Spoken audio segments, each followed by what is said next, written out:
Non. Par contre, je vous le dis, il y a clairement beaucoup de candidats, si tu les suces pas, si tu vas pas dans leur sens, si volontairement tu ne décides pas de ne pas parler de certains sujets pour leur faire plaisir, qu'est-ce qu'ils font? Ils te tournent le dos et ils disent quoi par la suite? Ah, mais si, ils parlent mal de moi, c'est parce que je refuse de faire ces interviews.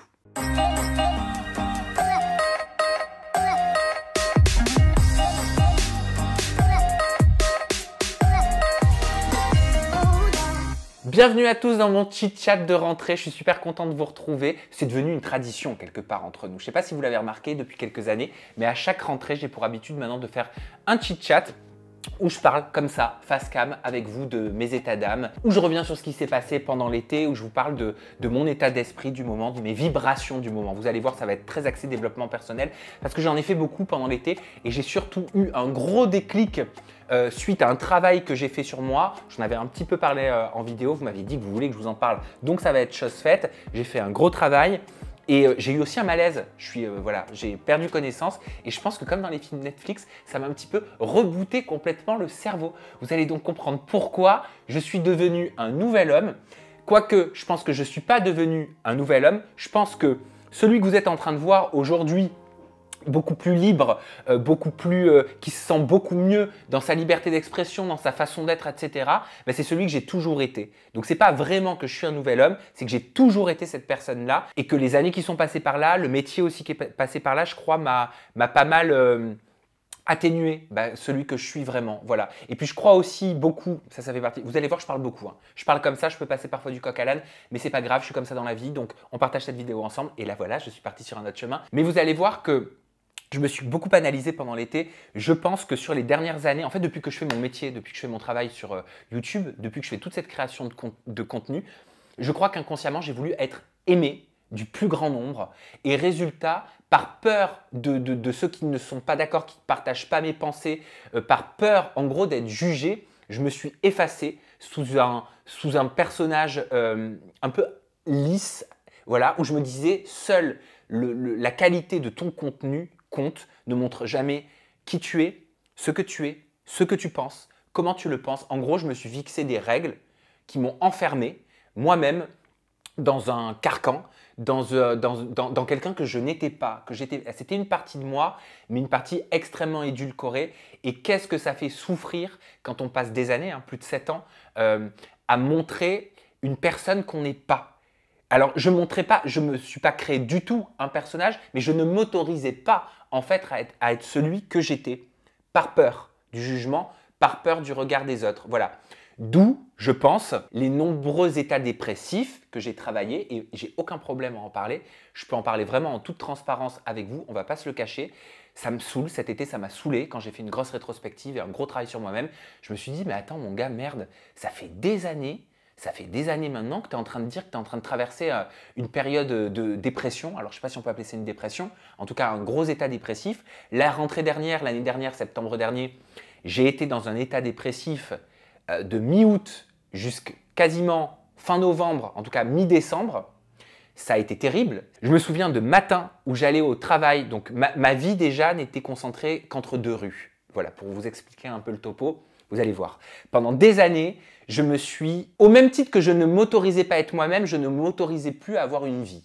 On va rentrer dans le vif du sujet après, je ne sais pas véritablement pourquoi, mais je voyais plus personne, je me suis coupé de tous mes amis, je vais tout vous expliquer. Et ma vie était entre deux rues, c'est-à-dire là où j'habitais avec mon copain et je travaillais une rue derrière. Voilà, je louais des bureaux une rue derrière. Et j'ai le souvenir, à la rentrée de l'année dernière, de partir le matin très tôt. Ce que je vais vous raconter, c'est horrible, hein, parce que je me dis, mais comment tu as pu traverser ça, quoi. Je partais le matin et je me retrouvais à chialer dans la rue, mais comme une madeleine, en mode... Mais comme ça, je ne savais pas ce que j'avais, ça m'a duré longtemps. Et ce qui était le plus dur, c'était de devoir essayer de montrer autre chose aux personnes avec qui je travaillais parce que d'un côté, je culpabilisais d'être comme ça et je me disais, mais en fait, ça doit être horrible pour les personnes qui partagent ton quotidien, qui arrivent le matin parce que c'est nul quoi d'arriver avec quelqu'un, enfin, la personne en face de toi, elle est pas bien, tu vois, elle est jamais bien, C'est quelque part, c'est désagréable et c'était pas le rôle que je devais montrer. Voilà. Et puis aussi devant les invités, les personnes devant qui je devais avoir le sourire et continuer de tenir le truc et ne pas montrer tout ce ressenti. Donc voilà. Donc en plus de ne pas m'autoriser à être qui je suis, à vivre avec les émotions que j'avais qui me traversaient, bah, quelque part, je souriais, je faisais semblant que tout allait bien. Je vous rassure, les personnes avec qui je travaille me connaissent et le voyaient tout de suite. Voilà. Et heureusement, justement, que je les avais pour traverser cette période avec moi. Mais tout ça pour vous dire que là, cet été, je me suis dit, c'est pas normal. C'est pas normal que ça fasse plusieurs années que tu traverses un état dépressif. Alors, j'ai fait le bilan. Je me suis dit, il y a plusieurs facteurs. Oui, le premier, c'est depuis plusieurs années, alors que c'est aux antipodes de ta personnalité. Moi, à la base, je suis quelqu'un d'assez réactif, réfractaire, rebelle même, dans ma vie de tous les jours depuis que je suis enfant. J'ai réalisé qu'il y avait plusieurs facteurs. Le premier, c'est qu'en effet, je ne me permettais pas d'être véritablement moi. Pourquoi? Parce que j'avais peur d'être jugé, j'avais peur du regard des autres et j'avais peur clairement de ne pas être aimé. Voilà. Quand j'ai commencé ce métier, je crois que ça m'a fait un choc assez bizarre parce que j'ai beaucoup travaillé pour en arriver là et je ne savais pas en fait que ce que j'allais faire allait être autant vu et allait autant fonctionner. Donc si tu veux, dans ma tête, je pense que mon cerveau, il n'a pas eu le temps de mesurer tout ce qui s'est passé. Moi, je ne m'en rendais vraiment pas compte. J'ai l'impression que je me suis pris une vague dans la gueule, pour parler clairement. Et face à toutes ces nouvelles personnes qui étaient face à moi, qui me regardaient, j'ai voulu, je le dis clairement, je pense, j'ai voulu être aimé par tout le monde. Seulement, c'est pas bien de vouloir être aimé par tout le monde, de vouloir être validé par tout le monde. Parce qu'à partir du moment où son bonheur, il passe par le regard de l'autre, il passe par la validation de l'autre, on n'est jamais heureux. On ne peut pas être heureux. Surtout quand c'est dans un métier public. Donc ça explique aussi des états dépressifs que j'ai pu passer. Et puis va savoir pourquoi. Alors je suis encore en train d'essayer de savoir pourquoi. Mais ce métier m'a renfermé. Ça veut dire que je me suis coupé de tout le monde. Je me suis coupé des gens que j'aimais. Sur Paris, je parle, parce que j'ai mes meilleurs amis qui sont à Montpellier, ma famille à Montpellier, mais je ne vis pas à Montpellier.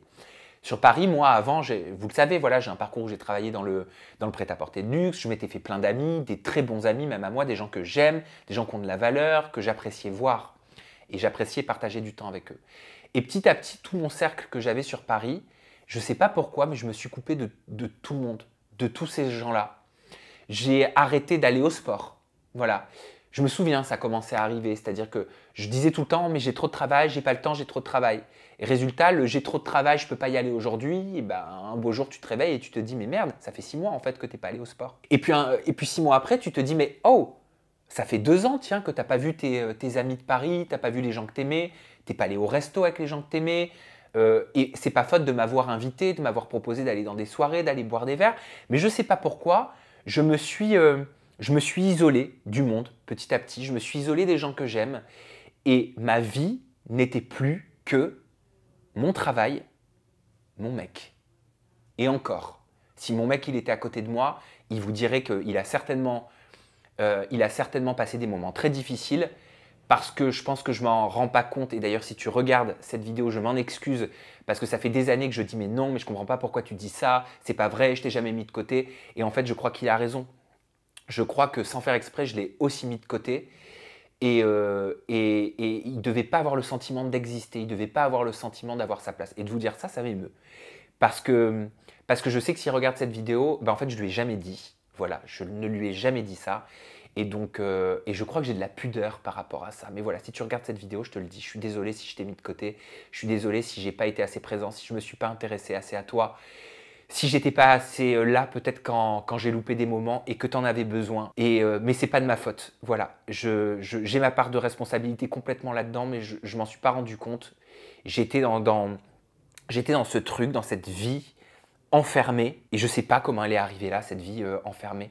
Pour vous raconter quelque chose, j'étais arrivé à un stade, c'est fou. Ce que je vous dis là, c'est fou, mais c'est parce que j'ai réussi à évoluer, j'ai eu un déclic et je vais vous en parler après. Et voilà, je vais dire Dieu merci, même si je ne suis pas croyant. J'étais arrivé à un stade où quand on faisait une commande Deliveroo ou Uber Eats, bref, qu'on se commandait à manger, je ne voulais pas aller ouvrir, je ne voulais pas voir quelqu'un que je ne connaissais pas et je me retrouvais dans des situations à la maison où je lui disais s'il te plaît, tu peux aller ouvrir. Alors au départ, il le faisait, puis petit à petit, il a vu que c'était parce que je voulais pas parler, j'avais un sentiment de honte, de gêne à être face à des gens que je connaissais pas. Et un jour, il me dit non, non, non, va ouvrir, va ouvrir.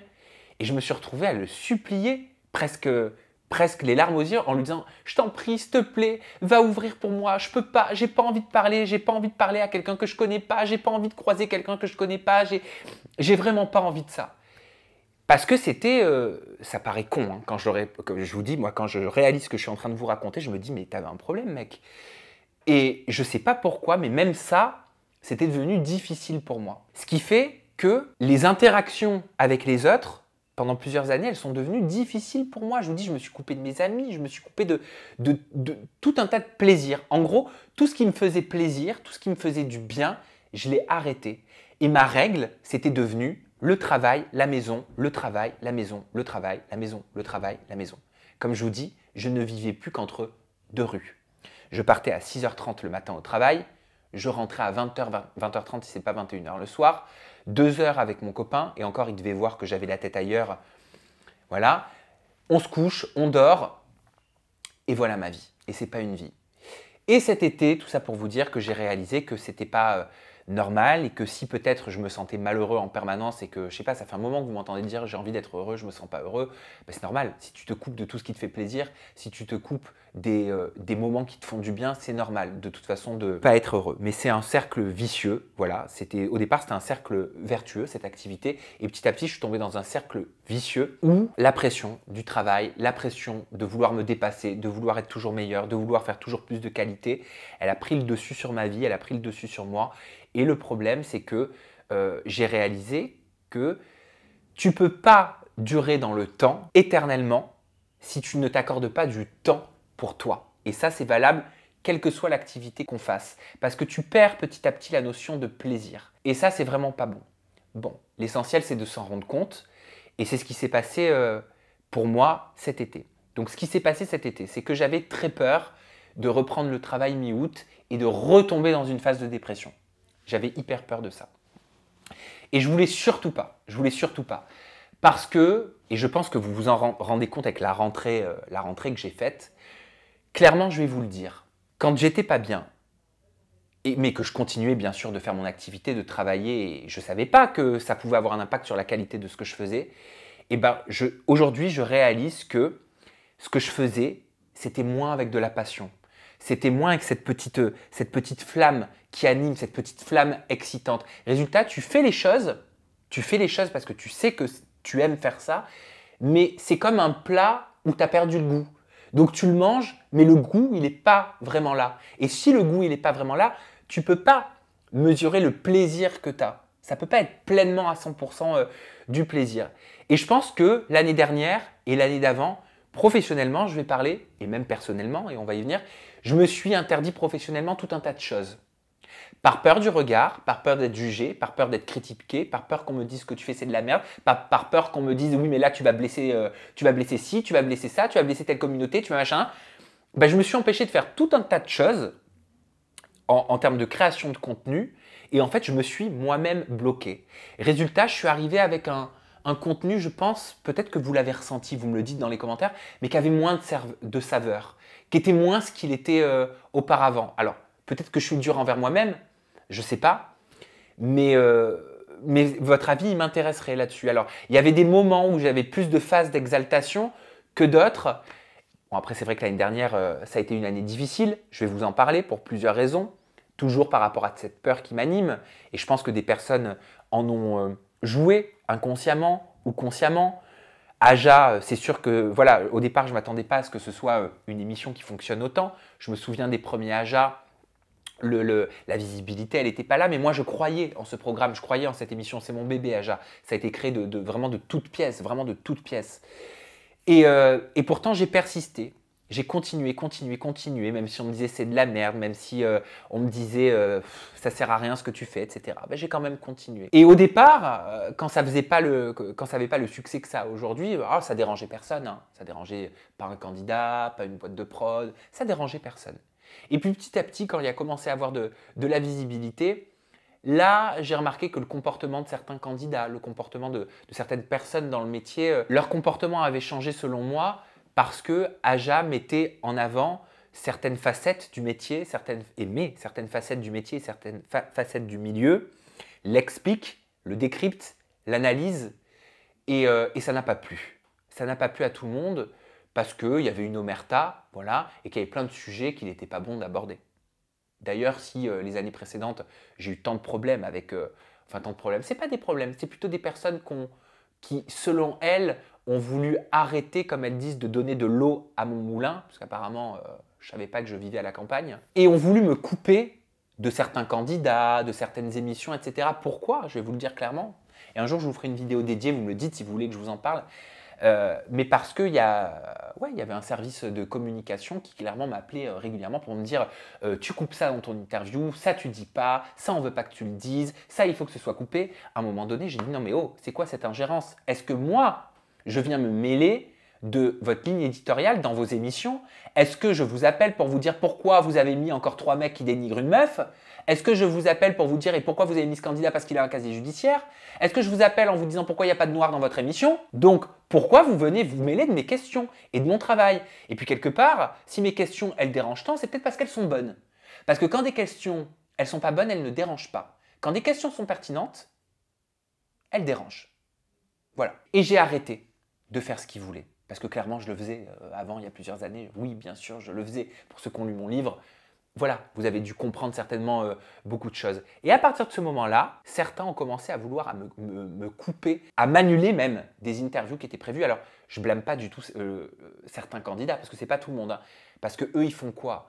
Ils font ce qu'une boîte de prod ou un service de communication va leur dire de faire, par rapport à la peur qu'on va leur mettre. Oui, si tu fais ça, derrière, on te fera plus tourner. Alors que c'est faux. C'est un système de peur, en fait, qui a été mis sur la tête de certains candidats. Et Aja n'a fait qu'accroître ça. Et ce que beaucoup n'ont pas compris avec Aja, c'est qu'il y avait beaucoup de candidats qui me disaient « Oui, mais je ne comprends pas. Moi, je suis venu en interview chez toi. Pourquoi tu as parlé de ça sur Aja ?» Mais moi, je leur expliquais, je leur disais « Mais attends, il y a une polémique avec un de tes placements de produits où les colis ne sont pas reçus. Il n'y a pas de conditions générales de vente. » Là, ce que tu as dit dans ton discours, c'est totalement faux. C'est même plus que bancal, c'est totalement frauduleux. Ça n'a rien à voir. C'est pas parce que tu es venu me voir en interview 6 mois auparavant que aujourd'hui, je vais omettre ça, je vais faire comme tout le monde. Oh, je ne le vois pas, je vais jouer le gros hypocrite pour te faire plaisir, pour que tu reviennes encore une fois en interview. Soit tu es quelqu'un d'intelligent et tu fais la part des choses.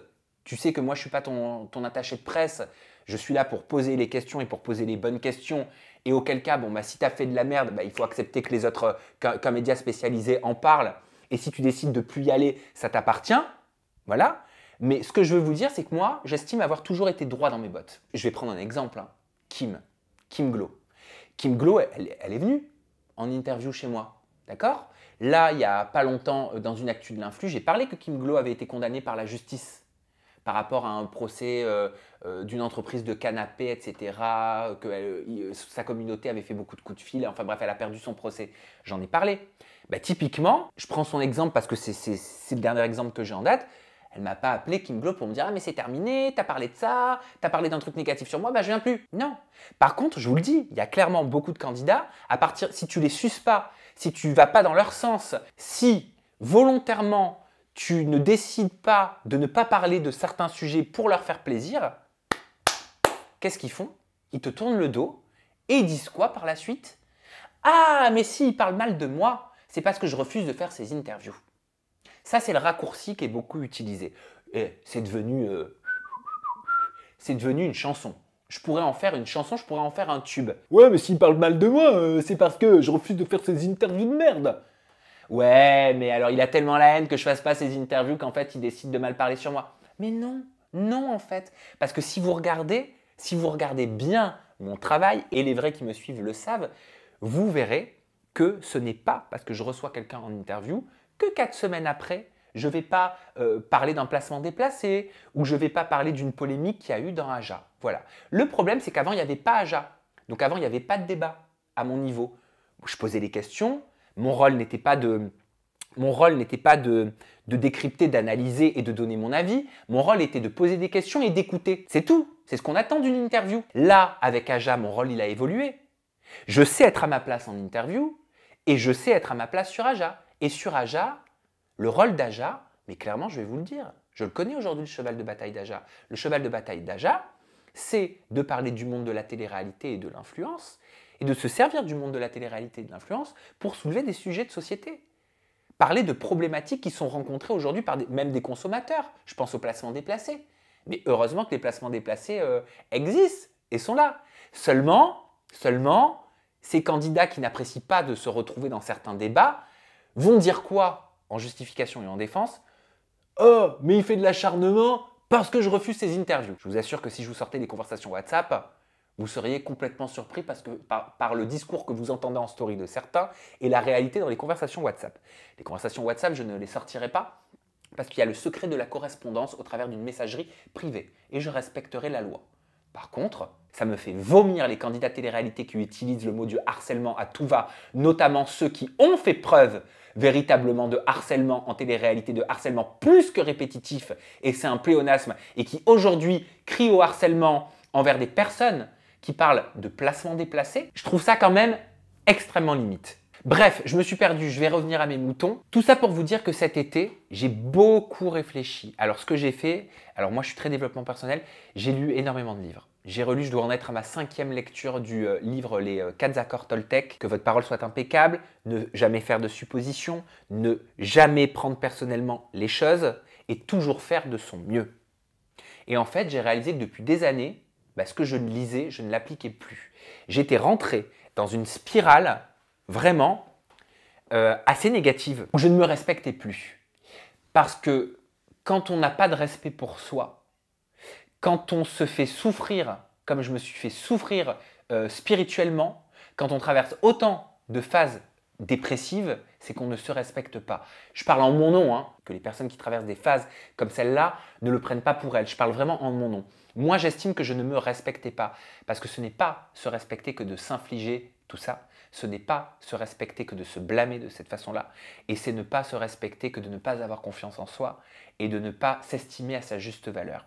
Aujourd'hui, je peux clairement vous le dire. J'ai de la valeur. Le travail que je fais a de la valeur. La personne que je suis a de la valeur. Je suis quelqu'un de bon. J'estime faire les choses bien. Est-ce que ce que je ferai plaira à tout le monde? Non. Est-ce que ce que je dirai plaira à tout le monde? Non.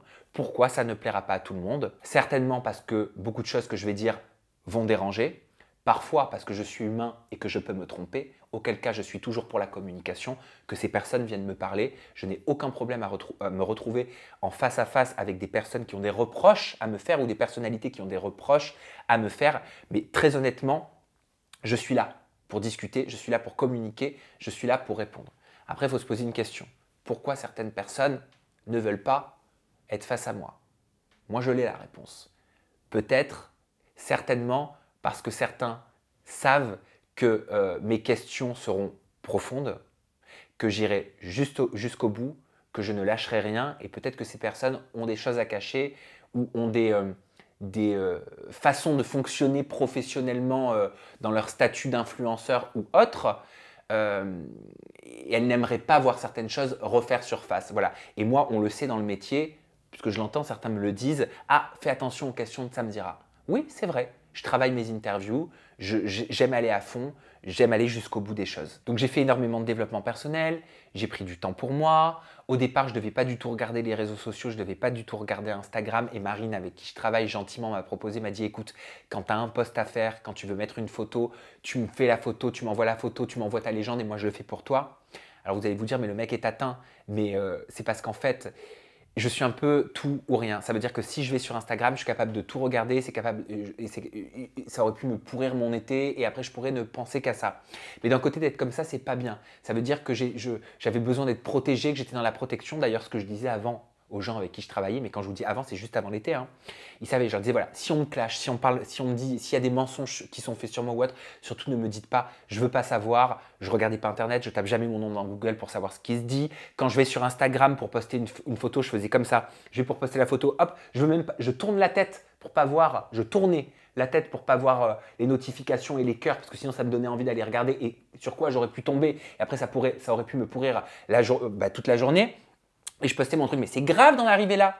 Et quand je suis arrivé en vacances, je suis arrivé avec ma famille, mes amis, mon copain, on a loué une jolie maison en petite Camargue avec une faune et une flore merveilleuse où on avait un étang privatif pour nous avec un ponton, je vois la lune, je vois le soleil, les flamants roses quand tu bois ton café le matin. Bref, merveilleux. Moi, j'ai pas besoin de partir au bout du monde, c'est mon kiff, c'est ça. J'adore la Camargue. Et en fait, je me suis dit non, tu es plus fort que ça. Alors ça a commencé comme ça, tu vas pas envoyer à Marine, même si c'est adorable ce qu'elle t'a proposé, les photos et les légendes. Franchement, quand même, tu es un grand garçon, tu peux le faire. Et je l'ai fait. J'ai réussi à rien regarder. Alors j'ai passé l'été, je n'ai rien regardé. Je n'étais au courant de rien de l'actualité. Plus rien n'existait, mis à part la petite vie simple dans laquelle j'étais quotidiennement, avec l'étang, les flamants roses, les oiseaux, les plantes, ma mère, mon père, mes nièces, ma soeur, mon copain, ma meilleure amie. Et voilà à quoi ressemblaient mes journées. Voilà, et ça, j'adore. Après, j'ai été beaucoup chez ma mère, donc j'ai eu du temps pour moi. Mon copain est remonté un petit peu à Paris, ma meilleure amie avait repris le travail. Et ce que je faisais, c'est que j'ai repris, donc comme je vous disais, beaucoup de lectures. J'ai fait beaucoup de développement personnel. J'ai relu beaucoup de livres. Je me suis beaucoup rebooté le cerveau. J'ai fait beaucoup aussi de livres audio. J'adore ça. Je suis dans la piscine, je me donne la pilule au soleil comme ça, avec de la protection 50 pour pas vieillir prématurément. Et là, j'écoute mes livres audio. Mais je choisissais des livres audio sur l'estime de soi, la valeur de soi, le rapport à soi, le rapport aux autres, le jugement, tout ce qu'on peut accorder à la parole des autres, etc. Et ça m'a fait un bien monumental. Mi-août, vers le 12 août, je crois, je rentre à Paris. Je suis devant la télé avec mon copain. Et là, je vois à la télé, il devait être à peu près 23 h. Je vois quelqu'un que j'avais reçu en interview quelques semaines avant, qui est en train de raconter la maladie qu'il a, une grave maladie qu'il a eue. Et moi, je pense que vous le savez, ceux qui me connaissent vraiment, je suis très hypochondriaque, je suis très sensible à tout ça, ça me fait quelque chose, quoi. Ça me crée vraiment une émotion quand, voilà, je tourne facilement de l'œil. Et je pense que le fait que cette personne raconte la maladie qu'elle avait et de me dire que je l'ai reçue et que je ne le savais pas, ça m'a d'autant plus touché. Et j'ai commencé à me sentir mal. Et j'ai eu la mauvaise idée de me dire, vu que tu commences un petit peu à voir flou, va te brosser les dents, un peu de menthe, ça te fera du bien. C'est vraiment ce que je me suis dit. Je vais dans la salle de bain, je me brosse les dents, grosse erreur, j'aurais pas dû me lever. Je retourne m'asseoir au bout du salon, mon copain était de l'autre côté à la fenêtre. Et là, je le regarde et je lui dis, chérie, je vais tomber dans les pommes. Il me dit, quoi ? Ça a dû lui faire bizarre. Je lui dis, chérie, je vais avoir un malaise. Et là, plus de souvenirs. Zéro souvenir. Je le retrouve, je ne sais pas combien de temps après, au-dessus de ma tête, je voyais flou, je voyais même pas ses traits, en train de me dire, les jambes relevées. En plus, j'avais une djellaba ce soir-là. J'avais pas de slip. J'avais la bistouquette à l'air. Et j'avais le dentifrice qui coulait. Non mais franchement, ça devait faire super peur. Et inconscient. Et je le vois pas, et j'entends juste « Chérie, chérie, réveille-toi, réveille-toi, réveille-toi, réveille-toi ». Là, je comprends que j'ai une perte de connaissance, mais je m'inquiétais, j'ai cru que j'allais crever. Hein. J'ai cru vraiment que j'allais mourir. Je lui dis « Amène-moi me coucher. Amène-moi me coucher ». Bon, je lui dis « Attends, amène-moi à la salle de bain ». Il fallait quand même me débarbouiller, la honte, on aurait dit l'exorciste. Donc, je m'enlève le dentifrice, tout ça. Je traverse l'appartement, je ne vois plus rien. Je ne voyais plus rien. C'est lui qui me guidait, je me prenais les murs, je faisais comme ça. C'est un malaise de fou que j'ai eu. Je vais me coucher, tachycardie, le cœur qui s'emballe, machin, tout ça, j'étais super mal. Pendant 2 jours, j'étais épuisé. Le lendemain, je reste au lit toute la journée. Ça m'arrive jamais, hein. J'arrête pas moi, normalement. Il m'inquiète, mon copain me dit, on sait jamais, imagine, tu as du diabète, il y a quelque chose, tu as une maladie. Alors moi, il ne faut pas me dire ça. Il me dit, va faire des analyses de sang. Le problème, c'est que moi, me demander d'aller faire des analyses de sang, c'est me remettre face à un malaise potentiel. Parce que j'ai la phobie des piqûres, des prises de sang. Voilà, c'est-à-dire que plusieurs années auparavant, je suis déjà tombé dans les pommes quand un collègue de travail chez Burberry arrivait le matin pour me raconter sa prise de sang. Je suis tombé. Il me raconte sa prise de sang, je suis tombé. Donc imaginez, aller faire une prise de sang pour le malaise. Je prends sur moi, je vais faire ma prise de sang. Elles ont été trop cool, les filles du centre d'analyse biologique. Elles m'ont même remis un certificat de super-héros. On m'a remis au nom de Samzira. Donc après, je me suis dit, merde, ça veut dire qu'elles m'ont reconnu et tout, la honte et tout. Mais bon, j'ai trouvé ça mignon quand même. C'était trop mignon. J'ai fait mes prises de sang, j'ai les analyses, les résultats de sang. Au final, bon, tout va bien, tant mieux. J'ai rien du tout, mis à part un petit peu de cholestérol. Ça, c'est normal, c'est parce que j'ai mangé trop de fromage pendant l'été, je crois. Voilà, donc ça, je le régule, mais rien de particulier. Et tout ça pour vous dire que dans mon malheur, je crois que ça m'a rebooté l'esprit. Ça m'a rebooté le cerveau. Le travail que j'ai fait cet été, le travail psychologique que j'ai fait cet été sur moi, pour sortir de cet état continu dépressif, et je n'en pouvais plus, plus ce recyclage de neurones, je pense sincèrement que ça a eu un véritable impact sur moi. Et je ne sais pas pourquoi, à partir de quelques jours après, j'ai complètement changé d'état d'esprit.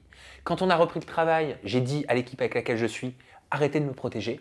Alors attends, ce n'est pas un reproche parce que c'est moi qui vous l'ai demandé, mais s'il y a quelque chose, en fait, je n'ai pas à vivre dans une protection, à n'être au courant de rien, à ne rien savoir, pour me préserver, pour que j'aille bien psychologiquement, machin. Non, non, je n'ai plus peur de rien. Je n'ai plus peur de personne. Je n'ai plus peur de ne pas être aimé. Je n'ai plus peur qu'on ne soit pas d'accord avec moi. J'ai plus peur qu'on dise que ce que j'ai dit est de la merde. J'ai plus peur qu'on me dise que je me sois trompé. J'ai plus peur qu'on me dise que je suis une merde. J'ai plus peur qu'on me dise que ce que je fais c'est de la merde. Et c'est tellement agréable. Ça m'a tellement changé ma vie. Je ne sais pas si vous réalisez d'avoir peur de tout contrôler à cause de cette peur, à se sentir libre de créer le désaccord et se sentir libre de ne pas être aimé. Et bien ça a complètement changé ma vision de tout. C'est-à-dire qu'à partir de cet instant-là où j'ai eu ce déclic, on avait beau me le dire avant, tant que j'avais pas le déclic, tant que ça ne venait pas de moi, je ne pouvais pas changer. Aujourd'hui, et là on a eu l'exemple sur les réseaux sociaux avec Sarah Frézou, Sarah Lopez, Bastos. Avant, ça m'aurait complètement atteint. Ça m'aurait bousillé mes week-ends. Vraiment. J'en aurais souffert, j'en aurais été malheureux. Et j'aurais rien dit. J'aurais rien dit publiquement. Et les gens auraient dit, comme ils disaient avant, s'il ne parle pas, c'est qu'il a tort. Et c'est pas grave. J'aurais avalé tout ça, j'aurais pris sur moi et j'aurais continué. Aujourd'hui, je ne sais pas comment vous l'expliquer, et c'est même pas que ça me fait plus rien, c'est que ça me rend encore plus frais, ça me rend encore plus sûr de moi, ça me rend encore plus heureux, ça me rend encore plus fort. Tout s'est inversé en fait. Tout ce qui était avant pour moi un drame, aujourd'hui, est devenu insignifiant. Tant mieux. Tant mieux parce que ça me permet d'être plus heureux, ça me permet de me sentir bien et ça permet de continuer de vivre ma vie en dehors du travail, même si les réseaux sociaux ne s'arrêtent jamais, sans que ça me pollue. Je ne sais pas si vous voyez ce que je veux dire. Parce qu'au final, chacun fait les choses par rapport à sa vie, chacun dit et pense les choses par rapport à ses propres films et tout le monde n'a pas la chance d'avoir eu un éveil spirituel. Je m'explique.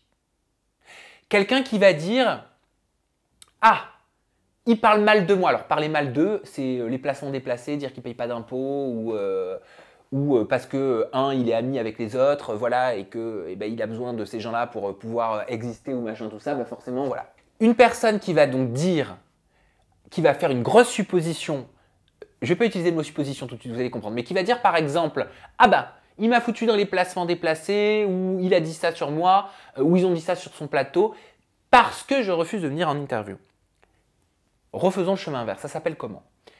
C'est un jugement. C'est une idée reçue. Ce n'est pas factuel. Parce que comment veux-tu prouver ce que tu dis? C'est ton avis, c'est un avis personnel sur une situation. C'est prêter une intention à une tierce personne. Mais ce n'est pas parce qu'on prête une intention à une tierce personne que ça veut dire que cette personne a cette intention-là. Ce n'est que le système cumulé de ta vie, de ton fonctionnement de vie, qui est de te faire des films, de supposer, de prêter des intentions et des émotions aux gens. Qui te fait dire ça? Quelque chose de factuel, c'est de dire ton placement de produit, ça fait 3 mois que les gens disent qu'ils n'ont pas reçu ton colis. Il y a 1200 plaintes. Quelque chose de factuel, ça va être de dire il n'y a pas de condition générale de vente, pourtant la loi l'impose. Ça, c'est tangible, c'est mesurable, c'est factuel. Mais prêter une intention à quelqu'un, ce n'est qu'un avis. L'avis des autres n'est que la vie, VIE, des autres. Et ça a été une phrase qui a été très importante pour moi. C'est pour ça que pendant l'été, je vais vous parler de petites best practices que j'ai. Et si vous voulez que j'approfondisse et que je fasse une vidéo dédiée pour chacune des listes que j'ai toujours sur moi d'ailleurs pour que ça puisse vous servir, vous me le dites dans les commentaires et je vous ferai une vidéo dédiée. Pour aller mieux, moi j'ai travaillé avec les affirmations positives. Les affirmations positives, c'est quoi le concept? C'est de s'affirmer des choses qui n'existent pas encore, qui ne sont pas dans la réalité, mais de se les affirmer parce que le cerveau est une machine, les neurones ont le cerveau envoie des vibrations. Ça, c'est pas moi qui l'invente. Pour le coup, ça a été prouvé scientifiquement. Et le cerveau, il est extrêmement... en fait, le cerveau, il est bête et méchant. Voilà, c'est-à-dire qu'il va intégrer, comme un enfant, quand tu lui dis, à force de lui répéter « tu ne dois pas monter les escaliers », et ben son cerveau l'intègre et des mots qui ne sont pas quelque chose de palpable deviennent une situation qui existe parce que l'enfant ne va plus monter les escaliers parce que les mots qu'il a perçus, il les a intégrés. Notre cerveau fonctionne comme ça. Donc, je me suis créé des affirmations positives que je vais vous lire comme je suis reconnaissant d'avoir ces nouvelles idées pour ma chaîne YouTube. Parce que j'arrivais à une période où je me sentais un petit peu dépourvu de créativité. Donc, je me suis dit, tu vas t'affirmer que tu es reconnaissant d'avoir toutes ces bonnes idées pour ta chaîne. Je transforme positivement chaque bâton dans les roues en opportunités bénéfiques et positives. Les locaux de 2ZS Productions en open space sont si grands, si beaux. Je suis tellement heureux et chanceux de travailler dans de tels locaux spacieux et accueillants. C'est pas encore le cas, enfin je me plains pas du tout, mais on est dans 50 mètres carrés, on n'est pas dans des super grands locaux en open space. On pourrait améliorer notre quotidien de travail de cette façon-là. Donc je ne l'ai pas, mais je me le suis mis en affirmation positive comme si j'étais déjà heureux de l'avoir. Ou encore, j'ai un corps mince, ferme, tonique, je me sens bien dans ma peau. Au moment où je l'ai écrit, ce n'était pas du tout le cas. Aujourd'hui, je me sens beaucoup mieux vis-à-vis de ça. Et ces affirmations positives, alors je vous rassure, j'ai toute une liste, pour l'instant j'en ai déjà une quarantaine, et elles évoluent au cours de mes journées, au cours des semaines qui passent, et de ce que j'ai envie qui apparaissent et qui soient dans ma vie. Ces affirmations positives, je les lis matin et soir. Voilà, j'entraîne mon cerveau à les intégrer dans mon psychisme pour que ça devienne une réalité. Et par exemple, je suis reconnaissant d'avoir des nouvelles idées pour ma chaîne YouTube. En effet, j'ai débordé d'idées. Je transforme positivement chaque bâton dans les roues en opportunités bénéfiques et positives. À partir de maintenant, tout le monde peut me clasher. C'est pas grave. C'est pas grave. Je transformerai ça en quelque chose de bénéfique. Les locaux de ZS Productions en open space sont si grands, je les aurai un jour parce que ça fait partie maintenant d'un des buts de ma vie. Voilà. Donc ça, j'ai ma liste d'affirmations positives et je vous encourage à le faire. Je rentrerai beaucoup plus dans le sujet si vous voulez que je vous en fasse une vidéo dédiée. Ensuite, je me suis fait une liste de paix et pardon.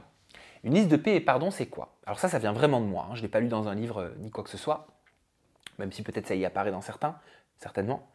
Une liste de paix et pardon, c'est le fait de repenser aux personnes avec qui j'ai pu avoir des interactions depuis petit et à qui j'aurais pu faire de la peine ou que j'aurais pu faire souffrir, malgré moi, sans faire exprès.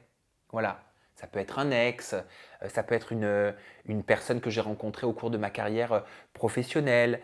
Et cette liste, pour l'instant, j'ai quelques noms. Je pense qu'elle va s'agrandir parce qu'on a tous des choses qu'on regrette ou qu'on aurait aimé faire différemment.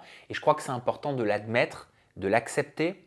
Et je crois que c'est tout à notre honneur et qu'il n'y a vraiment aucune honte, au contraire, à savoir reconnaître et à dire, bon ben voilà, à cette période, je me souviens, je t'ai dit ça. Si j'ai pu te faire du mal, si j'ai pu te blesser, je m'en excuse. Attention, il y a des choses graves qui ne sont pas pardonnables. Dans cette liste, j'ai mis certaines personnes. Ce n'est pas parce que je les ai mis dans cette liste que j'estime que j'ai quelque chose à me faire pardonner. C'est plus de la paix. C'est plus pour dire, c'est un cadeau qu'on se fait, je crois, quand on s'octroie le pardon et la paix envers des tierces personnes. Et c'est aussi un cadeau qu'on fait à l'autre, même si la personne a tort en face. Ça allègera la personne en face, ça allège aussi soi. Et je crois que c'est important. Je crois que ça fait du bien. Donc, je me suis créé une liste de paix et pardon. Pareil, si vous voulez que je vous en parle plus en profondeur, je ferai une vidéo dédiée. C'est ultra intéressant, je trouve. Ensuite, je me suis fait une liste des 101 choses que j'aimerais faire, être ou avoir avant de mourir. Pourquoi? Parce que pendant des années, je me suis oublié. J'ai tout mis de côté pour mon travail et je pensais que ce n'était pas compatible d'avoir du plaisir en dehors de mon travail. Or, c'est tout le contraire. J'ai réalisé aujourd'hui que je pouvais être passionné par mon travail, faire mon travail avec le plus grand des investissements parce que je suis comme ça, j'ai été éduqué comme ça et c'est comme ça que je vois la notion du travail. Par contre, ce n'est pas incompatible avec le fait que je puisse avoir des moments pour moi ou faire des choses pour moi ou pour les personnes que j'aime. Et je vais vous donner quelque chose que j'ai mis dans cette liste de 101 choses que j'aimerais faire être ou avoir avant de mourir, j'ai marqué découvrir la ville de Los Angeles. C'est tout con, mais je prends pas l'avion, j'ai peur de l'avion. Là, je me fixe pour objectif de prendre l'avion avec mon copain. C'est peut-être pas à Los Angeles qu'on ira, mais j'ai pour objectif, c'est mon rêve depuis que je suis petit. Voilà. Donc je me le suis mis. Jouer dans un film. Aujourd'hui, je suis capable de vous dire, en vous regardant face caméra, oui, j'ai envie de renouer avec l'art dramatique, j'ai envie de renouer avec la comédie, je me sens capable, je sais que j'ai quelque chose à donner, et si quelqu'un voit ça en moi pour pouvoir avoir un rôle dans un film, je sais que j'en ai la capacité. Ça paraît fou d'oser dire ça aujourd'hui, mais il y a quelques mois, je me serais interdit de vous dire ça. J'aurais eu honte de vous dire ça, parce que je me serais dit quoi avec mes pensées limitantes? Je me serais dit, mais tu peux pas dire ça, les gens ils vont penser quoi? Les gens ils vont croire que tu te la pètes, les gens ils vont croire que tu as les chevilles qui enflent, les gens ils vont croire que tu peux plus te sentir parce que tu veux devenir comédien. Encore une fois, les gens, qu'est-ce qu'ils vont penser, qu'est-ce qu'ils vont dire de moi? Je n'ai aucune honte, il n'y a aucune honte à émettre le souhait de dire j'ai envie d'être comédien ou autre chose. Et bien au même titre, voilà, j'ai envie de jouer dans une pièce de théâtre, j'ai envie d'animer une émission à la télévision. Oui, j'ai envie d'animer une émission à la télévision. Il y a quelques années auparavant, je m'en serais peut-être pas senti capable ou je ne me serais pas octroyé le droit de m'en sentir capable. Aujourd'hui, je sais que je m'en sens capable, je sais que je suis quelqu'un qui travaille, je sais que je suis quelqu'un professionnel, je me fais confiance et j'ai de l'estime pour moi. Donc, c'est mon souhait. Je peux le formuler, oui, j'ai envie aujourd'hui, en parallèle de YouTube, en parallèle de Aja sur Twitch et YouTube, en parallèle de mes interviews que je continuerai toujours sur le web, j'ai envie d'animer une émission de beaucoup plus grande ampleur à la télévision. Ou alors, j'ai envie d'être invité à des défilés de mode à la Fashion Week de Paris.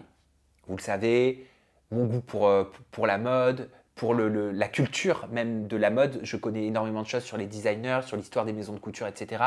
Et c'est vrai, oui, j'ai envie d'être invité un jour, j'ai envie de pouvoir vivre une Fashion Week à Paris. Voilà. Et je crois que les rêves, ils ne sont pas impossibles. Il ne peut pas exister de rêve s'il n'y a pas de pensée. Tout commence par la pensée. Quand je dis, si je te dis, ah tiens, j'ai envie de manger un chamallow.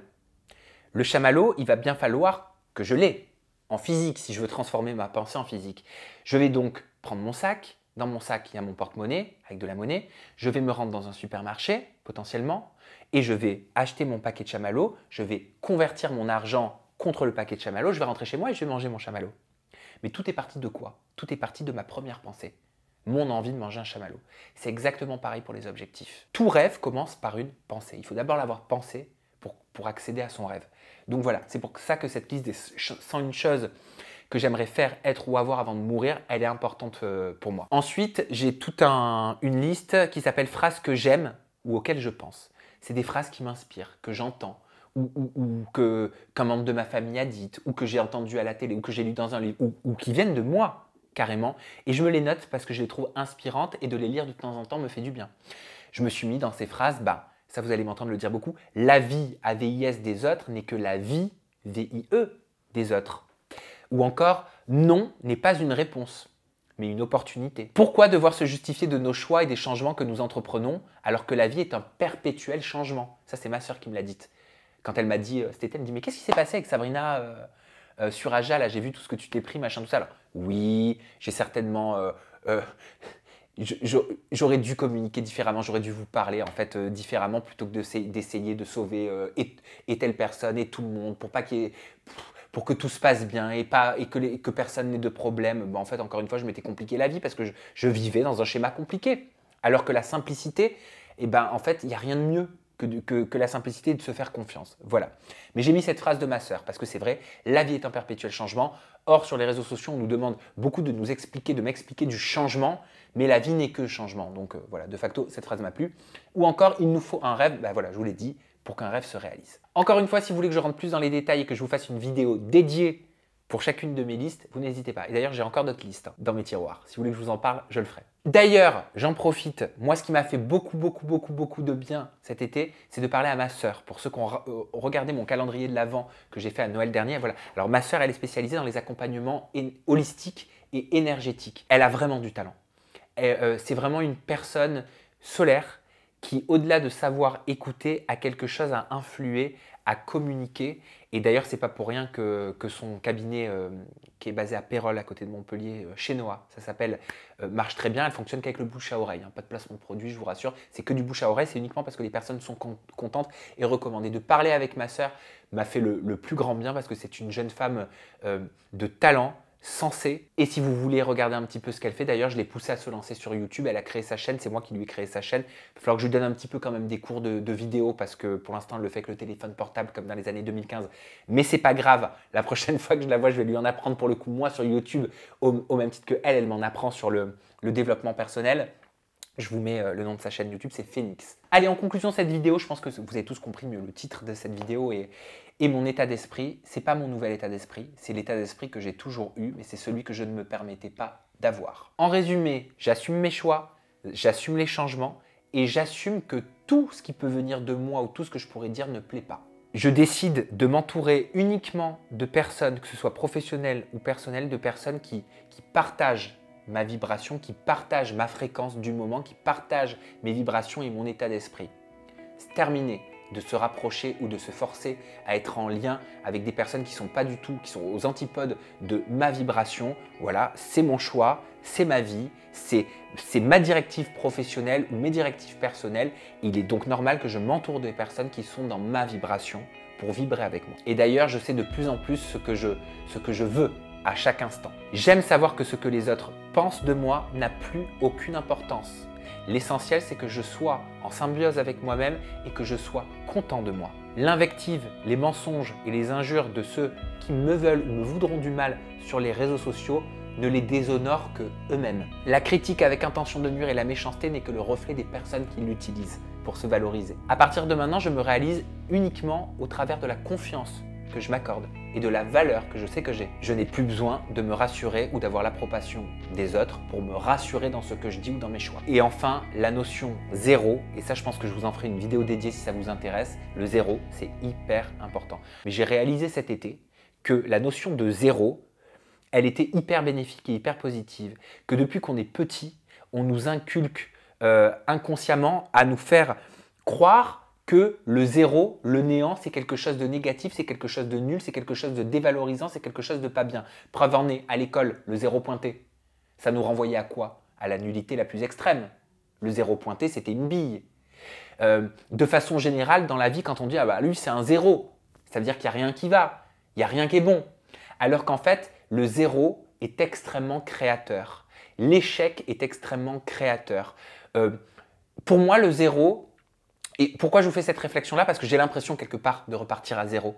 J'ai l'impression un petit peu de repartir à zéro dans mon état d'esprit, dans ma façon d'appréhender les choses, dans ma façon de revoir mon travail et dans ma façon de tout revoir en fait. Et pour moi, d'avoir cette conscience-là du zéro, il n'y a rien de plus créateur. D'ailleurs, ce n'est pas pour rien que le zéro ne s'arrête pas.